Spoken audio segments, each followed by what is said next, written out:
Several years ago, I handed a lot of money to a financial firm, and 2 years later, the fund was actually down. Now, at the same time, I was managing other money that I had, investing without a real strategy, and I actually outperformed the fund. So it wasn't during a bear market. There were a lot of opportunities out there during that time. So I decided to pull all the money and just manage it myself. And now I follow a simple, low stress strategy that's working even better. So in this video, I just want to highlight that following financial advisors might be limiting some of your potential upside, and actually trading and managing your own money might be easier than you think. So let's jump over and just run through a few things in this video. So we want to talk about the hidden pitfalls of a financial advisor. I talk about reviewing a simple trading strategy and how to get started without getting overwhelmed if you want to manage part of your portfolio yourself, and highlight some common beginner mistakes to avoid if you do go down that route. So if you're struggling sort of with low returns, high fees, or the frustration of sort of watching the market perform well and not being a part of that, then this video can help you. Now, there's obviously a time for a financial advisor. They're not all bad. That's not what this video is trying to say. However, if part of your portfolio or your assets you want to manage yourself and maybe get better than average returns, you can certainly do that. And we're going to highlight how you can do that in this video.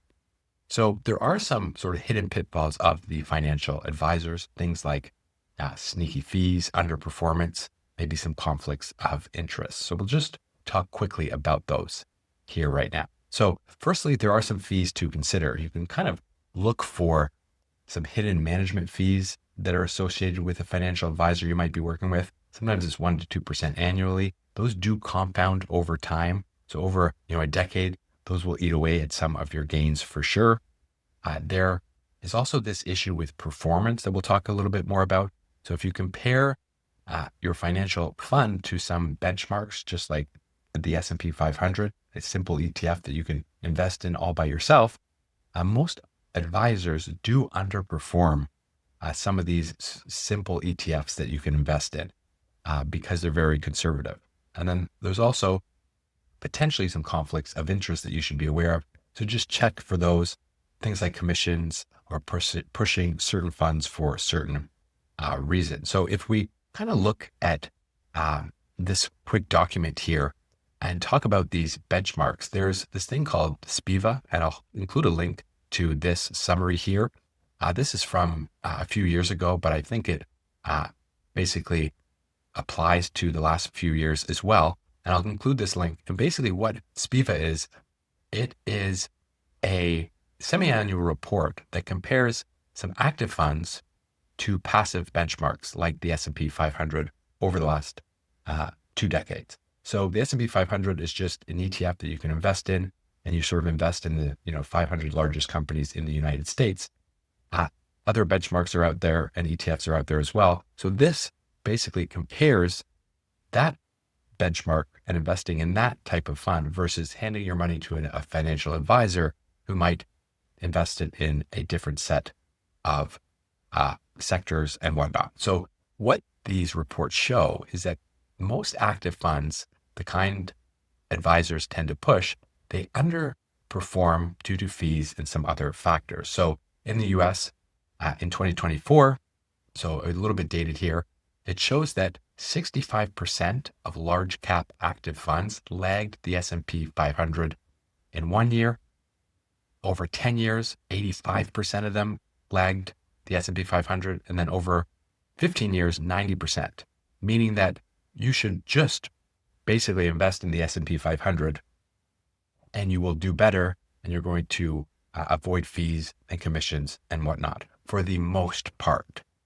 And those gaps can be quite large, even though they're just a few percentage every year. If you compound that over many years, you're going to lose out on money if you are with a fund that is underperforming some of these simple benchmarks. So obviously not everyone wants to trade all their assets or invest and manage all of them. However, potentially there might be a portion of your assets that you do want to try and get better than average returns, and you can certainly do that. So just for summarizing this section in short, Advisor recommended active funds, they often deliver mediocre returns, lagging things like the S&P 500. The reason is because of the fees and because of the conservative strategies that prioritize safety over growth. So in my example, the fund that I was associated with was very conservative, and it missed out on investing in some tech stocks that did well in 2018, 2019, around at that time. So I personally just invested in what had momentum at the time without a real strategy, and I did way better than the fund that was just focused on conservative, safe plays. So obviously, some advisors are going to be good for some people. It's better than just having cash in the bank. However, if you want to, manage part of your own money, make better than average returns, you can certainly do that.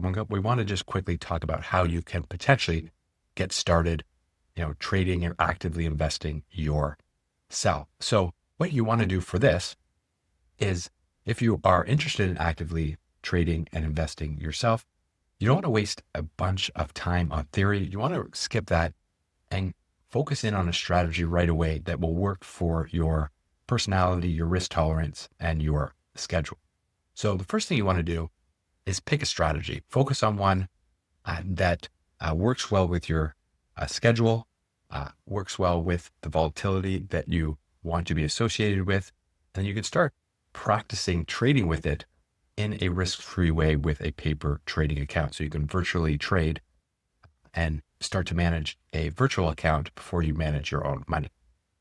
Then you really want to focus on just learning the essentials of a particular strategy, learn how to chart some stocks, learn how to read a price chart, and learn how to get some market experience. So watching how stocks and investments move over time is really beneficial, as opposed to reading a lot of textbooks about different theories that you might not end up using.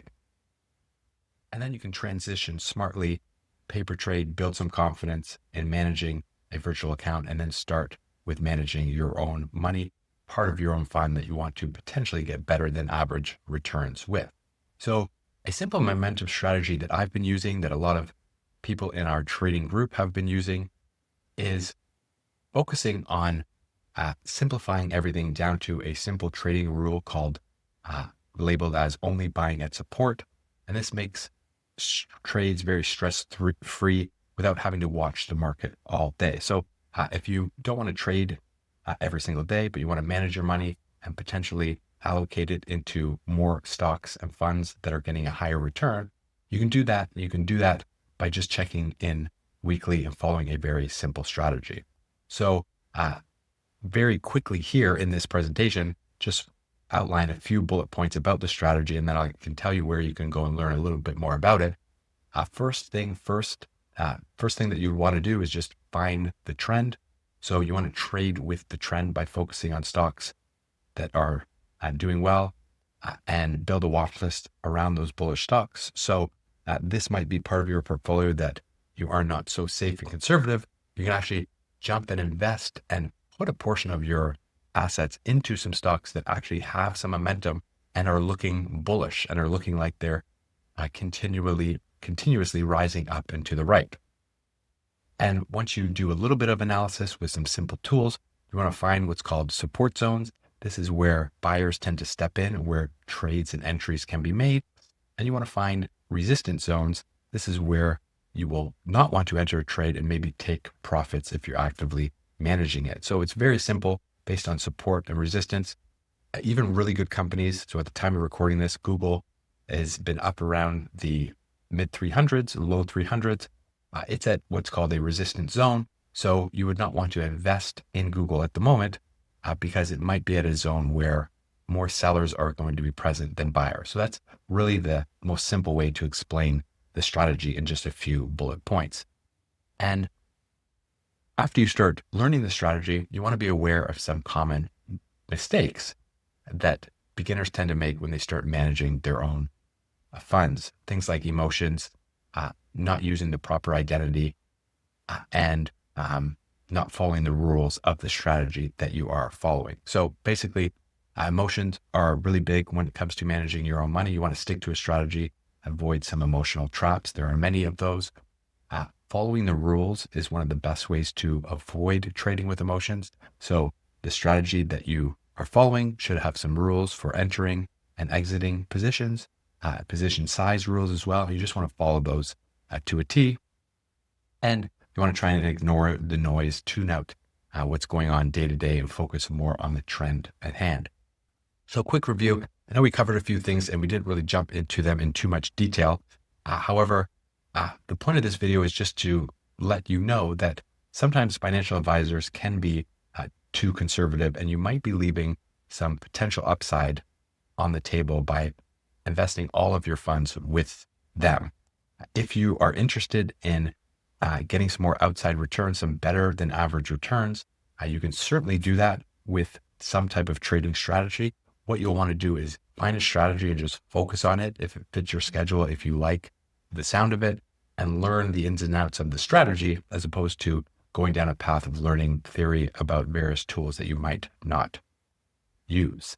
Then when you do start practicing trading, investing with a strategy, always follow the rules and always know what your avatar is when you are looking at trading and investing, whether you're doing it for the short term, the medium term, or the long term. You might also want to join a community to help you with this. So we have a free community on a platform called School. There's a link below this video. You can come and join for free.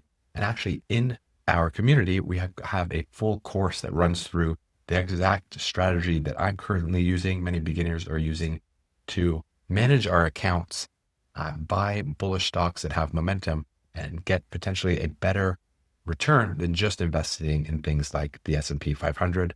And we also talk about choosing the right avatar for you, your risk tolerances, and everything like that. So if you want more information on strategy specific that you can potentially use to actively trade your own funds and sort of avoid having a financial advisor look at all your money and manage all your money, then you can find the link below this video and you can come join our group for free. So I hope that you found this useful, and I will talk with you in the next video.